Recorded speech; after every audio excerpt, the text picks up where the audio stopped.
My name's Adrian. I just thought I would record a brief video on my experiences of Champix or Chantix for giving up smoking and how I quit. Well, briefly then, my story is I've been smoking for 30 odd years, and I suppose I was getting 20 to 25 cigarettes a day.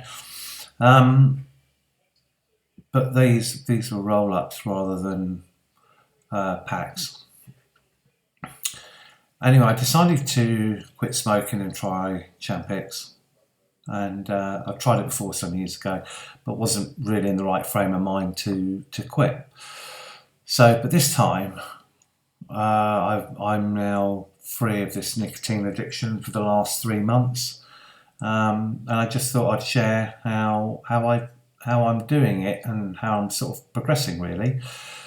I mean, I do appreciate that it's a journey for everyone, and it's different. It's not going to be the same for you as it's been currently the same for me. But you never know. It's worth sharing the news anyway. So I decided I was going to quit. And I also knew that I don't have a whole bunch of willpower. So I knew that I had to have every weapon in the arsenal to try and help me quit. And it was purely by luck, really, that I was just searching the net for answers about quitting smoking, a bit like you're doing now and watching this video, hoping to find a miracle sort of pill or cure or what have you. And I fell across a website called whyquit.com. It's a free resource. It's absolutely brilliant. Hundreds and hundreds of videos talk you through your first day right up to 2 weeks. There's videos, there's reading. And for the first time in a long time, I sort of felt that somebody like kind of got it and they understood what we go through as smokers. I also bought the Alan Carr Easy Way to Giving Up Smoking. It's a book I hadn't read before. I did go to one of the clinics years ago. Again, I was just hoping for kind of like a miracle cure. And we all know the reasons why we shouldn't smoke. We all know about the health. But, that didn't make the blindest bit of difference to me. It's weird, really. A lot of it became sort of more social. I'm single, so I'm on a few dating websites. And more and more and more women are saying, look, sorry, won't date a smoker. And that wasn't my only reason, obviously. That'd be a bit shallow. But nevertheless, it was another factor. I was also diagnosed with mild sleep apnea. And of course, anything you can do to help that, quitting smoking, drinking, the usual suspects that come around to health, is always a good thing. Also smelling, disgusting. I mean, really, when you think about it, a lot of us that are smoking, or me now as an ex-smoker, actually don't like doing it. We don't like giving into these cravings. We don't like being a slave to it. We don't like the money we spend on it. It all becomes like a massive, massive trap, really. A bit like getting married. Anyway, so I thought to myself, right, what I'm going to do, I'm going to take the Chantix, and I was like 14 days into it, and I was thinking, I haven't woken up thinking, oh, I don't want to smoke anymore, or I was thinking, oh my God, is it working? Well, apparently it can take up to about 3 weeks.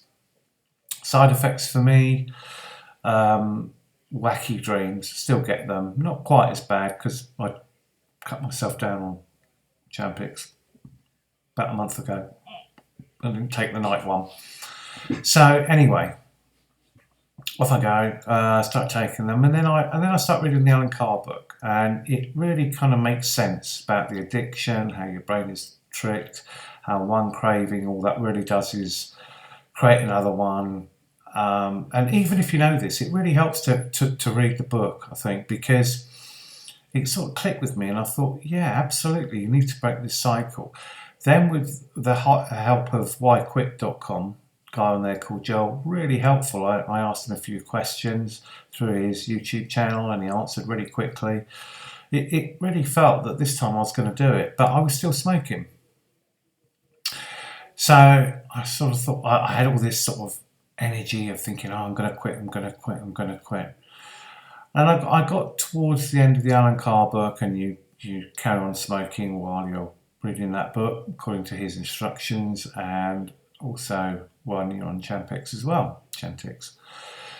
So I carried on doing that. And then, do you know what? It was like I had a bit of I don't know what moment. Anyway, I got to the end of the Alan Carr book, and I just thought, this is disgusting. I'm sick of the cravings. I don't want to be a slave to it. I don't want to be thinking straight after a meal, gonna have a cigarette. All this habitual stuff that we did. First thing in the morning was always a killer. Coffee, that sort of thing. And I work from home, so I thought to myself, it's going to be an even harder journey for me, because technically I can just smoke whenever I like. A lot of people that are in offices and work, they just can't. I also got fed up of like going to smoking shelters and stuff. It's like smokers were like diseased. Surprised someone didn't come out ringing a bell. So, side effects of Champix for me. So apart from weird dreams, I did feel a bit sick to start with. For me, I just drank a pint of water with it. Ate some boiled eggs within about 10 minutes either side. Can't remember whether I ate the eggs first or tablet first, but it's within 10 minutes of each other anyway, and that really helped. Come my quit day, I didn't really have a quit day, and I didn't put one in the diary. And here's the thing about quit days that I learned, that you're putting a lot of pressure on yourself. If you think, right, I'm going to quit on that day, you build up the fear goes in it. It comes out, and it's like you tell people, well, 2 weeks tomorrow is my quit day, and your mind's like thinking, how am I going to cope after that day? I know I want to stop, but how am I going to actually cope? So here's the thing, what I did anyway, I read the Alan Carr book, and I had my last cigarette on a Tuesday afternoon about 4:30. So I didn't say a quit day. I thought, that is it. Threw everything away. And I thought, no, that's it. And in the past, I'd sort of thought, well, if I just keep sort of my rolling machine here, if I do give in, at least I'll have it here. And then in the end, I just thought, no, it's all got to go, because it's out of temptation's reach. And because I'd learned about how to deal with the cravings prior to that, do you know what?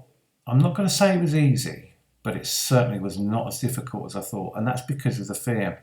And here's the thing about these cravings. Yes, they are there, of course. You're going from an addiction to nothing, to cold turkey almost, with the help of the Champix. But I think, and I really believe, that when I thought, no, that's it, that's the last one, and by the way, when I took a draw on that last one, it tasted absolutely disgusting, and that was a lot down to the book, I think. But that's when I really felt that the Champix then sort of kind of kicked in.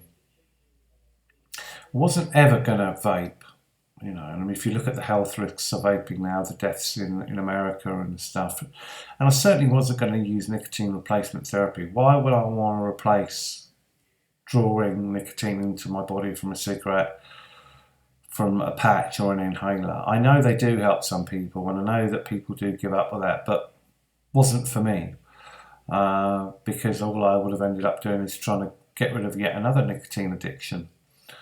I do know someone actually that's on about 3 packs of chewing gum a day, and it's made him ill, and actually he stopped chewing them a couple of days ago.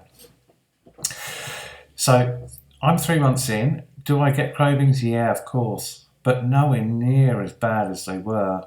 And now it's a case of just getting through each day at a time, and being really proud of yourself that you can get through one day with that. So, and as corny, as cliched as it sounds, well, it really is one day at a time. And And as a result, I'm doing more fitness stuff. I've taken up new sport. I always used to like playing tennis, but I've taken up Thai boxing, done a bit of running, a bit of fitness work, eating more healthy. It's kind of created a bit of a thing in my head. I've thought, well, okay, I've stopped putting that poison into my body, so now's the time to try and look at my diet and other stuff. I think it's just naturally done that with me. So here's the thing: Chantix, without a doubt, in my experience, been fantastic, but not on its own, and it's not been a magic pill for me. So Chantix, Alan Carr book, and whyquit.com. And you're just throwing so much ammunition at it that I know I really hope rather that it can help. And if you're thinking of stopping and stuff, although I'm no expert, I'd be happy to help in any way that I could, because believe you me, everybody that knows me never thought for 1 second that I could do it because of the amount I smoked. So if I can do it, well, anyone can do it. You just have to really want it.